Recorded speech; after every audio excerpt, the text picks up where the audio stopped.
Ladies and gentlemen, this is the 12th and final round. Right hand, Golovkin steps in and down he goes again. Unbelievable. Mayweather makes him pay. What a rookie mistake. A sensational left hook by De La Hoya. It's fact. I'm the best. You know what I mean? Sometimes I don't want to believe it myself, but it's the truth. I'm the best. I'm going to show you how great I am. From Southern California, this is the Last Round Podcast.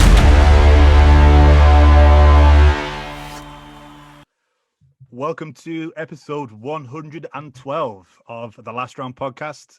And today we have a returning guest, the Tartan Tornado, Tom Gray, all the way from across the pond. Happy New Year, Tom. Happy New Year, sir. Josh Taylor will probably knock you out for calling me the Tartan Tornado, but okay. I couldn't think of another good Scottish name, so I was like, Tartan Tornado. I've been called far worse. I'll settle for the Tartan Tornado. All right, so jumping straight into it, we have all the way back to New Year's Eve, a Thursday night fights. Kind of a strong tradition out in Japan, not something we see too often over here, but we had Kazuto Ayoka, now 26-3 with a TKO 8 over, I think it's Kawashi Tanaka, 15-1 for the WBO super flyweight title. I really enjoyed it. I really enjoyed having some Thursday night fights. I thought the New Year's Eve tradition is something maybe we should jump on. I know the UFC have looked at it, but maybe the boxing world should do it because everyone gets the day off work, or most people do. So be a good little tradition to start. Well, actually, being in the UK, it was an early morning fight for me, which was even more surreal. So it was like 10, maybe half 10 in the morning. It was good in a sense, but the kids were running riot, which didn't make life easy. But I seen it and I thoroughly enjoyed it. Was it a shock? A lot of people had their money on Tanaka being the up and coming guy, someone who was kind of blasting their way through the division. Yeah, not really. Despite the fact that Tanaka was the favourite coming into the fight, you write off Ayoka at your peril. And to be quite honest, without being harsh on Tanaka, it was almost like a man against a boy in there. It looked like a complete pro against an incomplete pro. I thought Ayoka was on top of his game, maybe the best I've seen him. And to me, he's knocking on the door of getting into the pound for pound top 10 now. Not knocking on the door. I think he goes into the pound for pound top 10 off that performance. Do the rest of the Ring magazine agree with you? It's not decided yet, but the way it's heading, I think that Ayoka is going to debut. To be honest, it's probably overdue. You're talking about a 4-weight world champion there. That's he's been excellent and right the way through his career. What he's achieved there and the way he went about business against our number one flyweight in Tanaka, some of the stuff he was doing was just out of this world. If he's more mainstream, if he's American, if he's accomplishing that kind of stuff, the recognition hits like American fighters and British fighters a lot quicker. It's proven to be the case that foreign fighters will have to do that bit more to break through. Well, for me, he's done it. I thought he was out of this world, and I hope he gets a super fight against one of the other top 115-pound players. Kind of, you touched on it there. Something I was going to bring up is: do you think these weight divisions are becoming a little bit more mainstream? Thanks to, over here in California, we had Tom Loeffler did those Superfly series. With and then Dougie Fisher in the Ring magazine. Push people like Chocolatito. How about in the UK? Do you think we're seeing a little bit of a rise in there? Yeah. Maybe not as much as the guys that you mentioned, but certainly, we'll still get stars in those divisions. I mean, I believe that if you're turning in the performances against top level competition, I don't really think it matters what weight division you're in. I mean, I suggested Inoue to be a Ring magazine cover star twice. Gonzalez, I felt the timing was right. Great comeback from him in 2020. And that fight that we're discussing on Thursday was just, you're sitting, buzzing about that fight, when you're sitting watching it. If you're a hardcore fight fan, and maybe not even like if a non-boxing fan sat and watched that, just a sports fan, you would be just as entertained. I don't think the stature or the size, whether the fighter's diminutive or colossal, I don't think that matters, as long as the action is of the highest caliber. Yeah, I would agree. Especially some of the younger not the younger, the lighter weight division, sorry. A lot more action, a lot more punches thrown, not necessarily a lot of knockouts, which I think has kind of changed a little bit. You know, Chocolatito and those guys have been knocking a few more out, but you get thousands of punches thrown, a lot more action than you would in like a heavyweight competition. Absolutely, but also you look at Ayoka, you know, was tuning up Tanaka. The left hook in particular was a massive shot. You look at Sarungdasai, he's very heavy-handed. Estrada can crack. I mean, these guys, you know, they might be, you know, 100 and 115 pounds. That might be the fighting weight. But, you know, if they tagged a big guy in the chin, he'd know all about it. These guys can punch their weight. So it's an exciting time in those divisions. And I hope all the matchups can get made. There's less to worry about politically for those fights to get made than some of the fights in the higher weight divisions, let's face it. And obviously in that division, we're looking forward to March the 13th for the rematch of Juan Francisco Estrada against Roman Chocolatito. It's only been, 12 years in the making? I think that's one of the best fights of the decade, the first fight. I've watched it stacks and stacks of times. Different fight this time around, probably a bit more cerebral. Both men are obviously older in a higher weight category, but I still expect fireworks. The only thing that doesn't annoy me, I mean, I'm glad the fight's been made, but I love those guys that much. It's just a shame that one of them has to lose, unless it's a draw. Don't want to curse that, but I mean, hopefully we get a winner. But you know, I like both those guys very, very much, and I'm looking forward to a spectacular fight. Talking about spectacular fight, something that's, I think, grabbed the attention of everybody. Saturday, the 2nd of January, American Airlines Center, Dallas, Texas, on DAZN in the UK and in the US now. Ryan Garcia, now 21-0, KO7 of a Luke Campbell, who fell to 20-4. This is for the interim WBC lightweight title. Ryan Garcia actually down in round 2. Obviously, regular listeners to my show, I think, you know, realize that I haven't been the biggest on Ryan Garcia. I think even on that performance, in, you know, my opinion, he was still a little bit flat-footed, but that kind of plays into his style because he kind of just really goes, you know, looking for that one big shot. What do you think, Tom? What's your opinion on Ryan Garcia?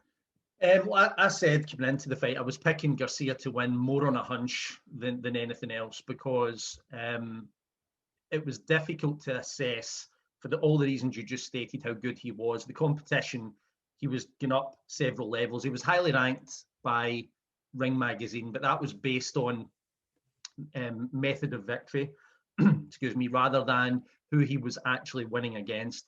Luke Campbell, I've been following for many years. I was at his debut in Hull 7 years ago. I was at the Lomachenko fight, and I've caught everything in between. He's a class act, you know, an Olympic champion, brilliant pedigree. He's got a great coach, was taking the fight very seriously. So the way I looked at it, if Garcia could come through that fight and get a solid victory, then he kicked open the door to the big leagues, and I think that he definitely done that. Now, you touched on one thing there about being flat-footed, and just in the times that we live in now, you know, if you get floored, it's not a case of you get back up to win. It's just everyone focuses on the fact that he was floored. There is times he's got his chin in the air, no doubt about it. But some of the same people that are calling him flat-footed are referencing Tank Davis. Is Tank Davis fleet-footed in your opinion? No, he's very similar. A lot of the guys who are, you know, heavy-handed punchers, they're flat-footed. Deontay Wilder, and the reason they're heavy-handed is because they constantly got the weight like that, so they can punch hard. They're trying to torque their hips and get maximum leverage onto the shots. You're absolutely right. Now, there's not been head movement yet from Ryan Garcia. What we need to remember here is he's a 22-year-old kid, and yes, he had tons of amateur fights, but most of them were junior amateur fights. He's a work in progress. If you look at Canelo, say at 22 years old, he never had all the strings to his bow that he's got now that Reynoso has developed. You know, you've got to let him get to a certain level and improve, and a certain level and improve. And I think as we go from fight to fight, you're going to see that. The main things I took from it were that he get caught with a left-hand bomb, and that wasn't just some innocuous punch. Campbell set him up for that. He was putting the left hand into the body and then wind it home over the top. It was a brilliantly executed shot. Garcia didn't see it at all. And he hit the deck, get straight back up, eyes clear, legs solid, and went back to work. Now, can you imagine, right, as a 22-year-old kid, in the biggest fight of your life, that could have been enough to startle him, deer in the headlights, put him right off his game plan. He could have been finished off.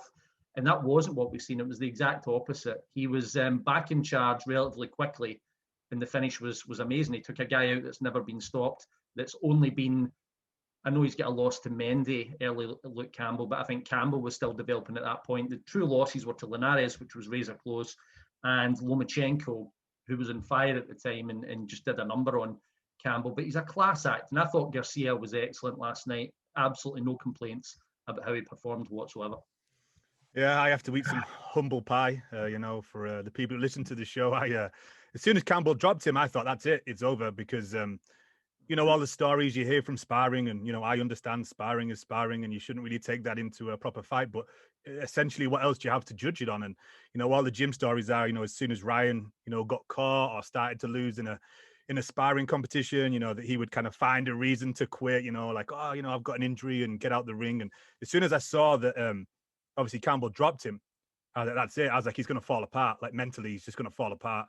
Yeah, Campbell's going to win. But like you said, yeah, he kind of cleared, came back out. He looked strong. He went to the corner, didn't look phased by it. I thought a little bit of inexperience when he came back out that next round, he was just throwing bombs constantly. Campbell did kind of cover up, and you kind of like, just backed up onto the ropes and kind of just stayed away from it. But I thought that was kind of a little bit inexperienced that he just came out and did that instead of getting back into the fight. Yeah, I mean, it's maybe Campbell said afterwards that even the shots that he was catching, he could feel the weight of them. And I think that Garcia's got this thing in his head at the minute where he can intimidate you just by the velocity and the impact of the blows. He's heavy-handed. I mean, he is. There's no getting around it, and with both fists. So it's not like one punch over the other. Like, he is very, very heavy-handed. And I think when he's cracking you with that, Luke's a very cerebral fighter, so he's constantly thinking. But even if he's covering up and getting like his head kind of rocked by blows that he's defending against, it's not giving him much time to think. And I think that's what Garcia was able to do. It was constantly making Campbell have to think about, all right, there's a lot of power coming at me here. What am I going to do about it? And makes Campbell almost doubt himself. I mean, even when with the knockout blow, which most of the fight, Garcia had been leading with the left hook to the head. And the way he switched that down, if you watch it, Luke basically, goes to catch it to the head because he just doesn't want to know about getting caught with it, and it came underneath, and that was the end of the fight. So, I think the power always keeps the opponent guessing. I think he's very heavy-handed. I don't think there's anyone at lightweight that's hitting harder than that. Looking at the lightweight division, obviously Devin Haney, Gervonta Davis, Teofimo Lopez. Do you think we'll see all of those kind of do like a round robin, or is boxing going to be its own worst enemy as usual, and they'll keep each other away? I would love to see the fight with Tank Davis, but the whole thing where that's like a matchup or a promotional matchup between Golden Boy and PBC, I just don't know if I'd love to think that they don't want to sit down and get the fight done. I mean, ultimately, history shows if the fighters really, really, really want it, then it'll happen. But I'm skeptical. I hope that we definitely see it. Do you think Ryan's going to be like more of an old school type of fighter that doesn't protect his O? I think he's going to be exciting with the pop that he has, the fast hands that he has, but those vulnerabilities. Do you think we'll see him in there with some of the big names, and he'll win some, he'll lose some, but you'll always tune in to watch? Yeah, I don't think that he's going to have any issue with regards to who he's facing. And I think he's proven that because he took a big step up in class. I mean, you'll get people, with hindsight saying that Luke Campbell wasn't this or wasn't that. I had someone tell me today on social media that Luke Campbell is not a top lightweight contender. I mean, that's the kind of insanity that you need to deal with sometimes on social media. But I think he's proven that he's willing to take on a challenge. When you go after a savvy, talented, former Olympic champion like Luke Campbell, a southpaw, a guy that's mixed with the best, I think that it looks like to me that Garcia is going to go after the very best in the division. It's just what gets in his way politically, what stops the fights getting made, all the stuff that we see week in, week out that starts to get ridiculous. But he was actually standing there last night. If you look at Crawford and Spence in their last fights, they didn't even mention each other's names. At least Garcia last night was saying, who wants Tank, who wants this. He's very into self-promotion, very social media savvy, obviously. Sounds to me like he's desperate to have the fights, and I think he definitely means it. As Chris Mannix kept saying last night, do you think Ryan is the savior of boxing? Nah, it's overkill to a severe degree. I mean, I heard something as well. I don't know if it was Chris Mannix that was saying it, how he's the most important fighter of the century or something like that. I don't know if you've seen that. Things are good enough, right? We don't need to get into mass hyperbole over it. Let the kid get on with it. There'll be a world title fight, I'm sure, in 2021. I've got a feeling that the Haney fight is what we're going to see. And it'll be interesting to see how that fight goes, because Haney, despite the fact that he's not been sizzling recently, is a class act. If he turns it on, then we'll see how Garcia can cope with that. That'll be an interesting fight if it is next. Obviously, this fight was supposedly for the WBC interim, so that mandates Ryan Garcia to face Devin Haney, if that means anything. I know they fought, I believe, 6 times in the amateurs, and depending on who you listen to, Devin Haney says he won 4, Ryan Garcia says he won 4. So, they've since they've already fought. Hopefully that makes it kind of a little easier to make. I don't put it this way. That's 2 guys then that are fighting on DAZN. That will not be a difficult fight to make. Because Haney, like I say, hasn't looked too exciting recently. It could be coming round at a better time when Haney was coming off of something explosive. But listen, if it's 2 guys that are going to be probably, after the rankings are done, among the top 3 lightweights in the world, I want to see it. If the Tank Davis fight is proven to be too difficult to make, if Lopez has got other things, like Lopez at the minute is the top dog. He's the star. He's the guy that beat the man, right? So he'll have his own ideas. I think there's the possibility of Kambosos as a mandatory assignment for him. Make the Haney and Garcia fight. That would be a brilliant fight for 2021, sometime near the summer. Do you think all this kind of movement and how on fire the lightweight division is, do you think that'll make Teofimo Lopez stay a little longer? It'll depend on the size of him. He'll know if it's dragging too much out of him in the gym to make 135. It also depends on how things go with the undisputed fight between Josh and Ramirez. I think Lopez's idea is to go in and fight the winner of that fight, but there's no guarantee that the winner of that fight is going to stay at 140. They might move on to 147. So there's a lot of variables there, and things could change. I just hope some of the fights, like if we can get half of the fights that we're discussing, I'll be happy. What do you think's next for Luke Campbell? Let's have a look at this. I mean, I don't know if there's much left now, because he's fought Lomachenko, he's fought Linares, he's just fought Garcia. Do you hang around and try and get one of the other title holders when all these guys are talking about facing each other? I'm not too sure. He's 33 years old. I think that there's the possibility of a move to 140. I mean, I just said there, if you've got Taylor and Ramirez meeting up at 140, there's an undisputed champion. I don't think the undisputed champion will hang around. There's a possibility that a whole plethora of belts become available. Maybe Luke can get in the mix there. I mean, he's 5'9", 5'10". It could put a bit of extra muscle on his frame. He's never been what you would call a knockout artist.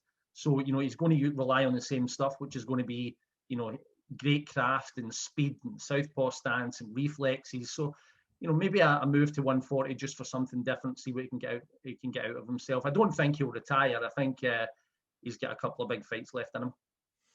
I thought it was interesting just to see, the social media influence on that fight. Dan Canobio posted about 30 minutes ago on Twitter. It's trending on YouTube at 2.3 million views in just 18 hours.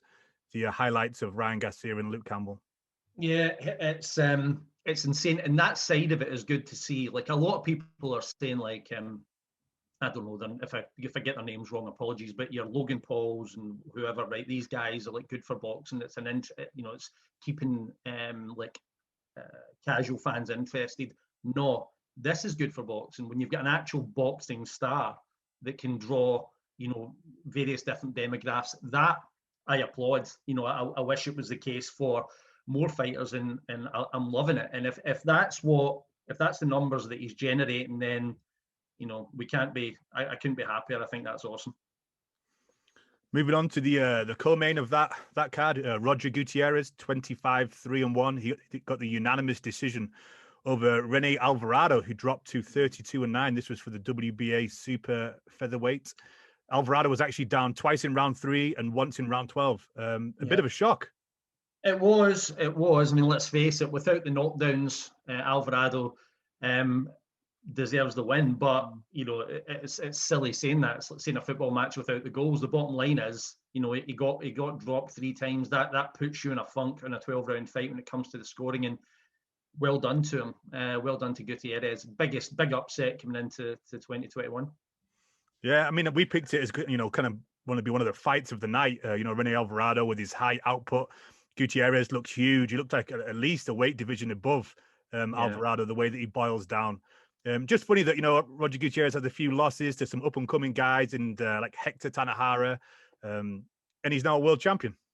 Yeah, he just, he's basically hung in there. He knew that he had the power. He didn't have the finesse. He couldn't out-finesse Alvarado. He was being outboxed for periods, but he had the equalizer, and he was able to cash in 3 times, and that got him over the line. It's just funny to see that he lost that fight by a single point, and that was decisive in the last round. It just goes to show you, how your fate is decided. But no, he earned it, and I'm happy for him. I think we'll maybe see a rematch of that. It was close enough to where they should do it again, and I don't think either of them can infiltrate the rest of the 130-pound division. I mean, Gutierrez isn't going to get a Tank Davis fight. That's not going to happen. So it looks like I think they'll probably do that again, and it would be good to see it again. I think Alvarado deserves it. Yeah, and it would be the trilogy. They've got one each, so it kind of makes sense to do a third. And then the other Alvarado, the brother, Felix Alvarado, 36-2, TKO 10 over DJ Creel, who fell to 16-2-1. This was for the IBF light flyweight title. Great fight. Absolutely. Overall, that card was tremendous. And I think that when you get a card like that, it's got no disappointments in it. I mean, how many times you see like a main event and it's been excellent, and because you've got nothing to complain about, you start tearing apart the undercard. Well, you can't do that this time, and that was a fantastic win for him. I was very, very impressed. It looked like early on that Alvarado was going to make short work of Creel, and then slowly but surely he kind of just came back into the fight. And I was wondering, I was like, if this fight goes 12 rounds, I could see DJ actually kind of sneaking this. But a great fight, probably one of the greatest fight of 2021 so far. Only been 3 or 4 days into it. But one fight that I would actually like to see kind of run back, and DJ Creel with only 19 pro fights, never had an amateur experience, looked really good. He did absolutely. I was extremely impressed. Like I said, I just couldn't go over the quality of the card overall last night, and I was just it was great to have 3 back-to-back fights, and I enjoyed it. 3 back-to-back great fights. I really, really enjoyed it. And then the opening, Sean Garcia, the younger brother of Ryan, he moved to 6-0 with a majority decision over Rene Marquez. I missed it. I missed that fight. Busted. I missed that fight, unfortunately. It was an interesting fight. Some people actually had it a draw. They had it 2 rounds each. You could see Sean kind of got tired in the 4th round. But, the rumor was, coming through that Sean was actually kind of the more talented of the brothers. That's right. the word in Southern California when they were younger. Did it look it?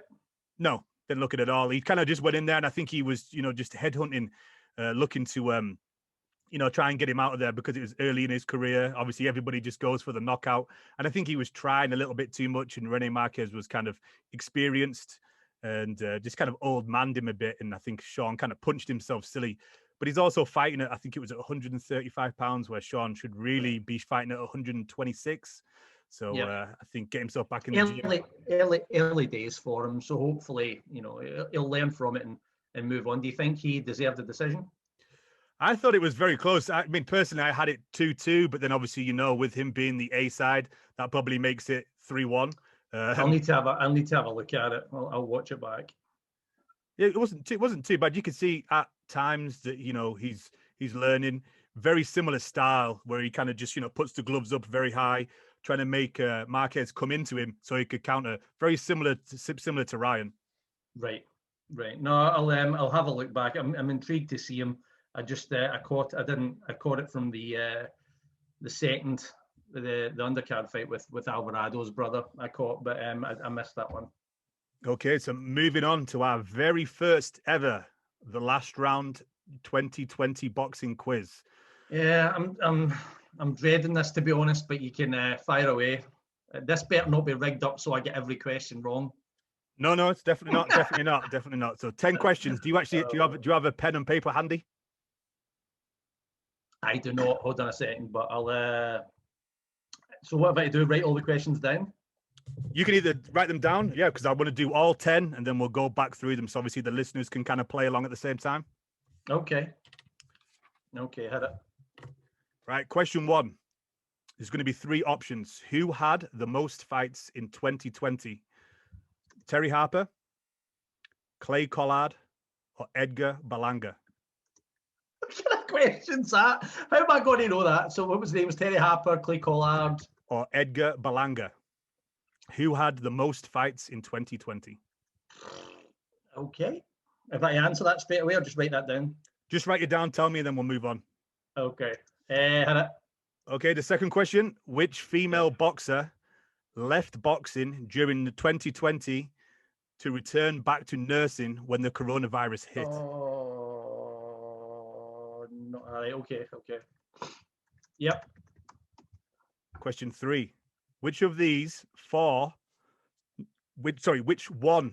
4 did not get elected into the International Boxing Hall of Fame for 2020? So which one did not? The names are Bernard Hopkins, Juan Manuel Marquez, Shane Mosley, or Antonio Tarver. Okay. You've got that one? Wait, I'm just typing down the questions. I'm not looking for the answers. All right. Okay. Oh, no, that's fine. You've got that one? Yep. Okay, the next one is Who Am I? So I'll give you the description and you've got to try and guess who the person is, obviously. Okay. I am a current world champion. I fought at the 2012 Olympics. I had over 100 wins as an amateur that included 2 national championships. I am a southpaw. I have several tattoos, including a lion, a cross, and Frankenstein's face. I fought once in 2020. Do you need any more? Is that it? That's it.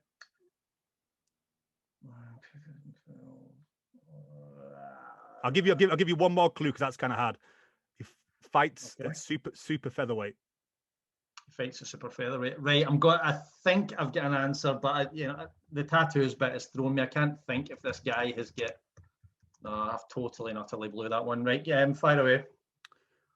Question 5. Obviously, social media being a huge thing in 2020, and especially after Ryan Garcia's last night. Who has the most Instagram followers out of these 3 people? Devin Haney, Teofimo Lopez, or Shakur Stevenson? Who has the most Instagram followers? Give me the names again. So that was Lopez, Shakur Stevenson, and who else? Devin Haney. Okay. I tried to keep it all young, kind of the similar age and group. Well, I'm ancient, so that counts me. That counts me right out. Okay. I think I've got the answer to that. Yep. Fire away. Okay. Question 6, and this is a big question for you.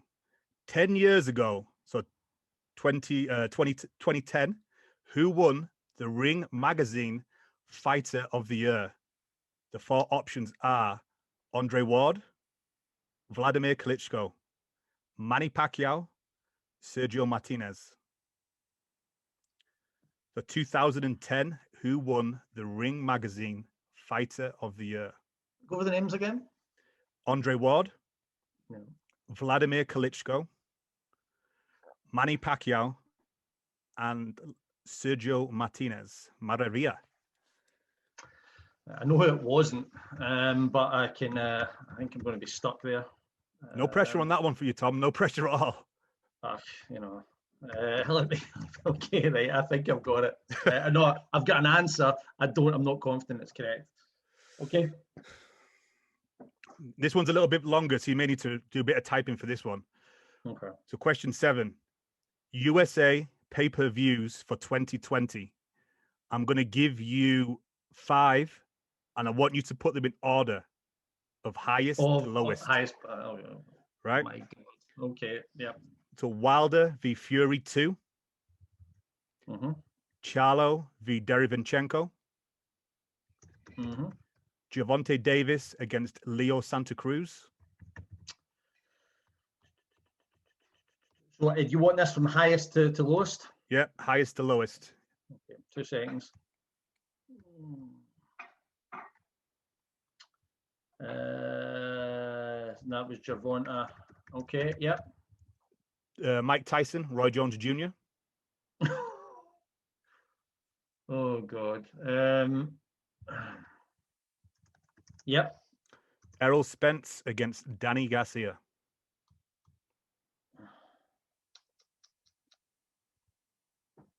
And these are just figures I found on the internet.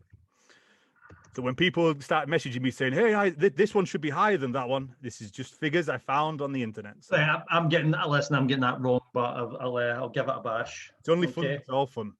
Right. So another Who Am I? Question 8. I fought once in 2020 on a matchroom card in Florida. I have previously fought Pulev and James Toney. I spent 12 years in prison for intent to deliver 1,000 kilos of cocaine. I was a sparring partner for Anthony Joshua before he fought Povetkin. Oh, why did I not know that? Can you go? In fact, no, don't go over the clues again. I'm not going to get that. For some reason, that is right out of my head. And I think, if I remember rightly, I think there was an article in the Ring magazine, not to put pressure on you. Oh, thanks. You're setting up again. You didn't write it. Doesn't matter. I must have proofed it. You've set me up deliberate. Right, I need to think. Who were the 2 guys that he fought? I'll go over them again. So he fought once in 2020. Pulev and James Toney, did you say? Yep. Right, and okay, Pulev and James Toney. Right, I'll keep that down as a clue. But if I'm not getting that, I'm just blanking on it. I'm blanking on it. But right, carry on. Next one. Question 9. Mike Tyson. Mike Tyson has 2 no contests on his record. Can you name who they were against, and why?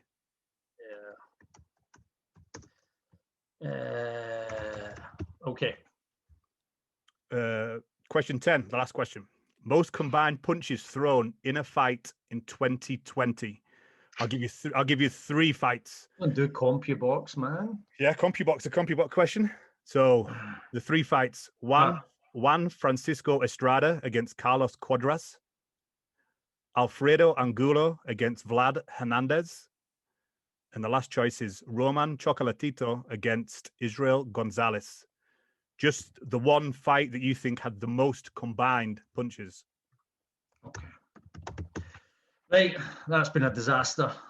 But let's go and have a laugh. That's all it's for. Right, so question 1. Who had the most fights in 2020? I'm going to go... Was it Terry Harper? No. Clay Collard. Okay. Number 2, which female boxer left boxing to go back to nursing when the coronavirus hit? Kim Clavel. Correct. That's right. I've got 1 right. That's awesome. Which one of these four did not get elected into the International Boxing Hall of Fame in 2020? Tarver. That's correct. He was a special guest for it, but he didn't get elected. Yeah, I like Antonio. I hope he gets inducted at some point, but I knew they'd never get in this time. Question 4. Who am I? A current world champion at super featherweight, fought at the 2012 Olympics, over 100 wins as an amateur that included 2 national championships. Southpaw, has several tattoos including a lion, a cross, and Frankenstein, and fought just once in 2020. Right.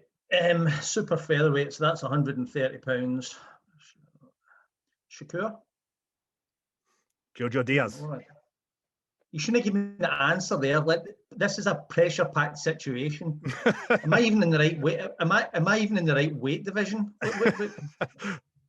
Yeah, Jojo Diaz. Sorry, Jojo. Apologies, mate. I'm blanking because of the quiz conditions. Question. What was that? Question 4. That was question 4. Question 5. Who has the most Instagram followers? Devin Haney, Teofimo Lopez, Shakur Stevenson. I've went for Shakur. Devin Haney. To be honest, I'm leaving gutted that I didn't get that. Jojo Diaz is unforgivable.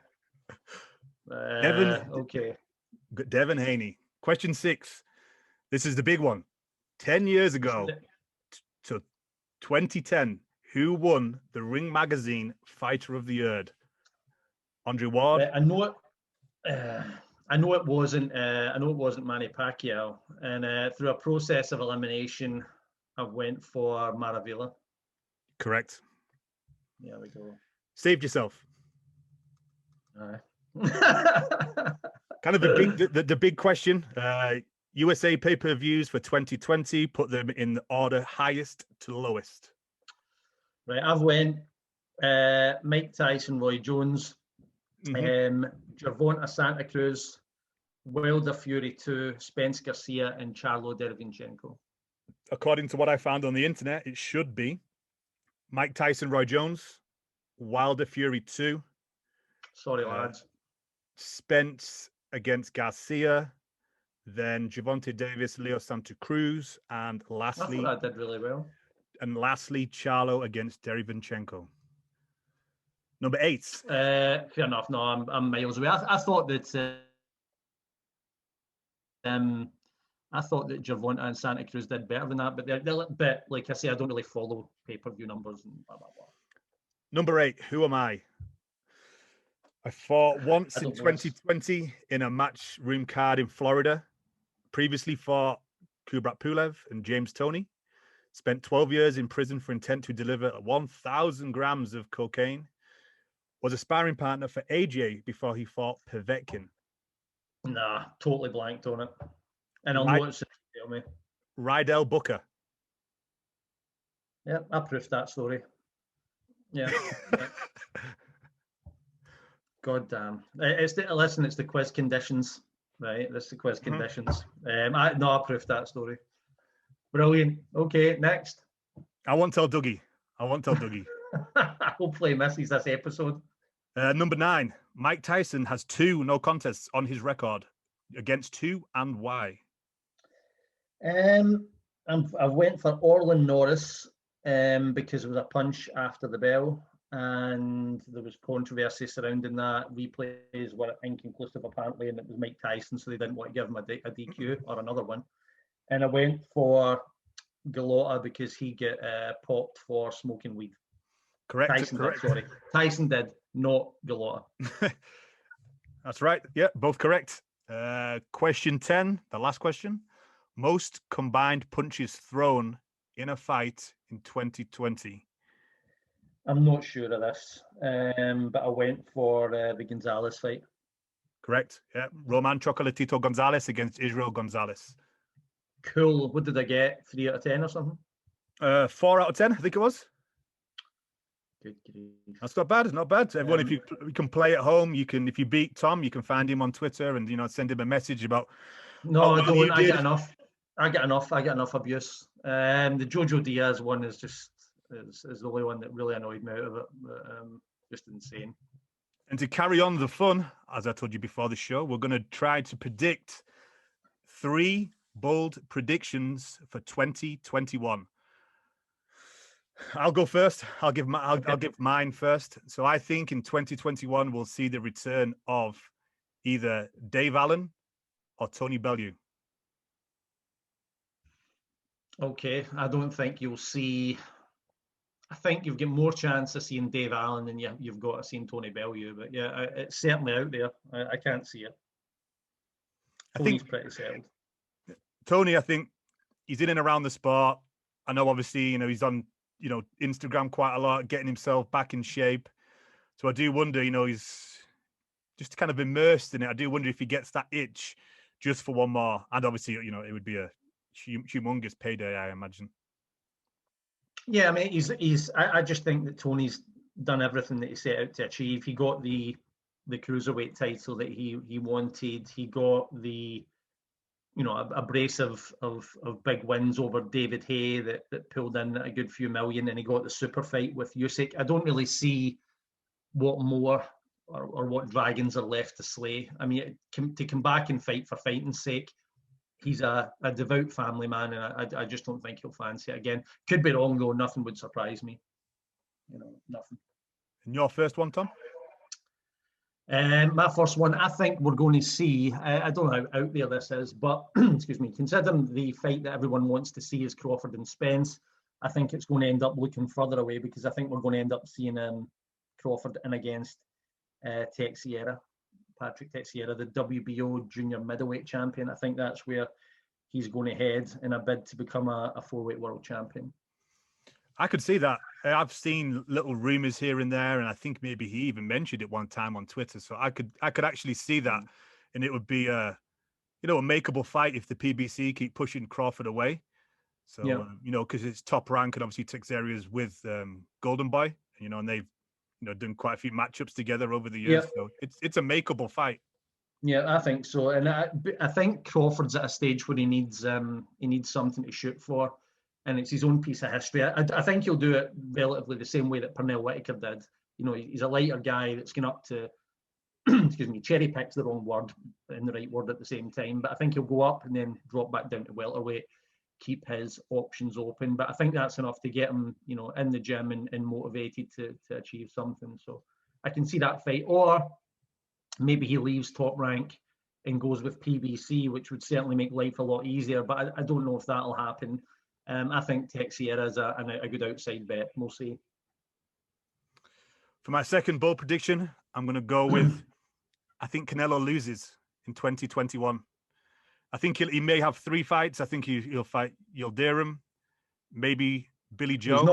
He's not losing that one. No, he's not. I think maybe Billy Joe in the summer, and then towards the end of the year, like he tends to, I think he may fight maybe someone like a Charlo brother. And I think he may come on. I need to stop you there, right? So who is it that's beating him? I think Billy Joe might. I think Saunders has got a style that causes a lot of problems. But looking at the way Canelo performed against Smith, I don't know, he just looks red hot, and he's improving with every single fight. My concern is that if he puts the foot down and really puts it on Billy Joe Saunders because he doesn't fear the punch power, can Saunders keep him away? I think maybe there was a better window of time for Billy Joe to win that fight, but I still wouldn't discount him. I know the Charlo fight against either of them, whether it's Jermell coming up from 154, although there's another thing. Canelo's not going to be fighting at 160 if we can take his word for it. So I don't know if the Charlo fight even happens. It seems to me, I was speaking to someone recently, and they're making out like the Charlo fight's been hanging around for years. I don't see that. Like, I think off his last fight, there's a reason to want to see it, but I don't think that Charlo beats Canelo Alvarez. I really don't. I mean, I'm not discounting him, but I struggle to see what he offers that Canelo has not seen before. And that's just the way I feel about it. I think that you're probably going to see Canelo stay at 168 and flirt up at 175 when the moment moves him. He's the biggest star in the sport, but I don't expect to see him at 160, and I would question whether or not Charlo moves to 168. Your second bold prediction, Tom? I think that this isn't the bold part. The Tyson Fury Joshua fight goes ahead, but I don't think it'll be for the undisputed title. I think one, if not more, titles will get dropped in a bid to make that fight happen. And the reason that that's maybe out there is a lot of people are so invested in it being for the undisputed title that, you know, they sound disappointed. Well, hell, you know, with the amount of fights that we need to, you know, with the amount of fights that we need to watch, tumbleweed just go right down the road. You know, I don't care. I don't care what belts are on the line. Just get both guys in the ring. But I think that's ultimately what will happen. You just call it, it's the 50th anniversary of Ali Frazier this year, right? Just call it the fight. And that's it. Now, before anyone goes nuts, I'm not comparing Tyson Fury or Anthony Joshua to Muhammad Ali and Joe Frazier, right? I'm just borrowing the title, and that's it. Okay. For number 3, my last bold prediction, I think we'll see Conor McGregor return to the boxing ring against, depending on the coronavirus, I think it'll be against Manny Pacquiao. I can scarcely think of anything less attractive. I think it'll be over in like Dubai or Saudi Arabia, somewhere like that. And, you know, they're both with the same agency. Kind of been spitballed and talked about a little bit. I don't know whether they're just waiting for the coronavirus to kind of hopefully finish and disappear so they can get fans there and generate some money. It should be flushed down the toilet. That's what it should be. It should be flushed down the toilet. My final one is that Bridgerweight comes out and it's just a glorious hit and everybody absolutely loves it. And we wonder why we were ever criticising this new division ever. It's just going to be the best. It's going to end up being the flagship division of all time. And if you believe that, I'll keep telling you more. And on that note, right, going swiftly moving to news and notes. So Michael Coppinger reports that Showtime is putting together a February card headlined by Adrian Broner. And I heard rumors it may be against Chris Van Heerden. Oh, that's a shame because the fight I would actually have liked to have seen was Broner against Regis Prograis, not because I think it would necessarily be competitive, but I know that Regis Prograis has got interest. I spoke to Regis Prograis about this, walking out of the arena after Taylor had beaten Baranchik, walking to a casino, and he was telling me then that he wanted that fight, and that's obviously before he'd lost his unbeaten record. And I've seen some social media recently where Broner is back in the gym and he's going to be one of the best fighters ever, hard to hard. But yeah, fair enough. It's if he's back, you know, just follow the same pattern as it always does. He'll knock over a couple of fighters that he's favoured to beat, going against an elite player at either 140 or 147 and get his clock cleaned. Yeah, I can see that. I mean, I'd like to. I mean, Chris Van Heerden is an okay opponent. I know for the longest time they were talking about him fighting Ivan Redkach, which would be kind of an interesting fight. That'll be an all-out war. So, you know, we'll see. You know, obviously it's January now. February's next month, and there's been no announcement yet from Steven Espinoza. So, you know, we should be finding out soon. The clock's ticking. And obviously, with a massive spike in new cases and coronavirus strain, the UK has prompted a fresh turnaround of stay-at-home restrictions. And the British Board of Boxing have cancelled all events in January. Yeah, that's Kelly and Avancian done again, which is a shame. I feel sorry for, well, everyone affected by it. I mean, the sport is secondary when it comes to this. But just on a note like that card and all the undercard players, I think Anthony Fowler was due on that card as well. So all those guys are gutted, you know, training through Christmas and the fight's probably going to be delayed. Although I've seen that Eddie Hearn is confident that he'll get things set up for February. So fingers crossed. What are the big fights that you're looking forward to, Tom, in 2021?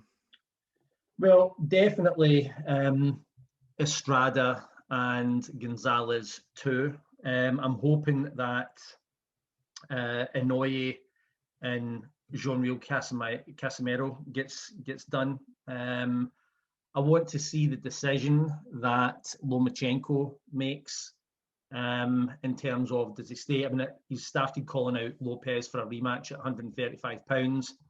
I don't think that's going to happen, or if it does, I think it'll happen in Lopez's time. That's the downside of not having a rematch clause in the contract. Definitely Fury versus Joshua. There's a lot coming up. I think it's going to be an absolutely brilliant year. Fingers crossed that COVID starts to become more history than anything else, and that's had a knock-on effect on life, never mind just boxing. But if it does, then there's a lot to look forward to in 2021, that's for sure. Any news from across the pond on Josh Taylor and Ramirez been finalized? No, I've touched base with Josh a couple of times, not really talking about what's happening specific. I think the last time I did ask about it, it was the same deal. There was no official date in place or venue or anything like that. But I think Josh really wants a full house. And if it's in the US, like America has been, turning out like social distancing during fights and getting a few thousand people in to watch fights. We've seen it with Canelo and Smith. So in other fights, Gervonta and Leo Santa Cruz. So I think Josh is maybe saying, sometime in the summer or just coming into summer, April, May perhaps, but nothing concrete on it. Just that's one that they really need to get over the line. And thankfully, there's no excuse not to, because both guys have got the same promoter and same network, and they've got world titles, and everything should just add up, to getting that fight made. Fingers crossed. It's probably one of the biggest fights that we've been kind of looking forward to for some time, and it kind of seems inevitable that it's going to happen. It does. I like Josh in that fight. I always have. I think he's already proven that he's the best 140-pounder in the world, and I don't think that Ramirez can beat him. And that's nothing to do with the fact that he stays up the road or any of that. I just don't like the style for Ramirez, and he's not looked convincing against some of the top guys. Zepeda gave him hell. I thought Victor Postol edged him. I thought he was quite lucky to retain his title that night, whereas Josh has been tested. Postol gave Josh a good fight, but Josh beat Regis Prograis, and I think at that point, when he became World Boxing Super Series winner and Ring Magazine champion and knocked off a couple of belts, I think he proved himself. I think he proved it then. I think Ramirez will be icing on the cake for the undisputed tag. Fingers crossed. I hope 2021 is better than 2020. But to be fair, I think we actually did get a good portion of big fights, considering what kind of happened with the coronavirus. At the start of the year, everything shut down, and it looked like we were going to get nothing. And then thanks to the UFC opening up, and Top Rank followed, and then swiftly Matchroom and Frank Warren. I think we did well. Closed out the year. It began well with Fury and Wilder, went through turmoil, but we closed out the year with some really, really, really good fights. And Smith and Canelo was a big fight. Yes, it ended up being a bit more one-sided than I thought it was going to be, but it was still a huge event. Gervonta Davis and Santa Cruz was a huge event, turned over what we named as Ring Magazine Knockout of the Year. So, I thought it was a good end to the year. And given what the sport went through, it's as much as we could have hoped for. I thought, out of all the promoters you mentioned, and this is not to say the other promoters didn't do well, but I was really, really impressed with how Top Rank went about business. They went through that period. I think it was June into July, and it was just show upon show upon show upon show. And the amount of work that went into that was phenomenal. And Eddie Hearn obviously did something similar at Matchroom headquarters, but Top Rank, I thought, really rose to the occasion, and I think they deserve a strong mention for that. No, that's true. I thought they did really well. Obviously, just kind of making the MGM their home, and we got quite a variation. A lot of youngsters got some runs out. Some of the bigger fights, like the Josh Franco and people like that. Getting shots at a world title. So, onwards and upwards for 2021, hopefully. Absolutely. Tom, if you want to just tell everybody where they can find you on Twitter and Instagram and anything the Ring Magazine have going on. Well, the only social media that I use is at Tom_Gray_boxing, and that's Twitter. But and in terms of what's coming up,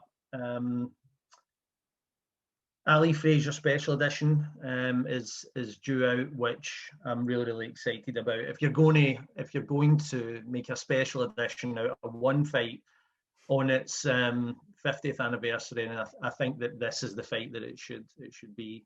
I'm due to watch it again. We've got some brilliant writers doing some great stuff for that, and I can't build it up enough. It'll be special when that comes out, and some other great stuff coming up all through the year, hopefully. So I can't wait, mate. I can't wait. And obviously you can find us at The Last Round 12 on Instagram and Twitter.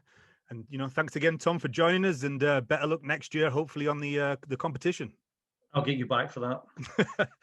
This is The Last Round. Thanks for supporting and listening to the show. Follow us at The Last Round 12 on social media. Rate, review, and subscribe. This is The Last Round Podcast.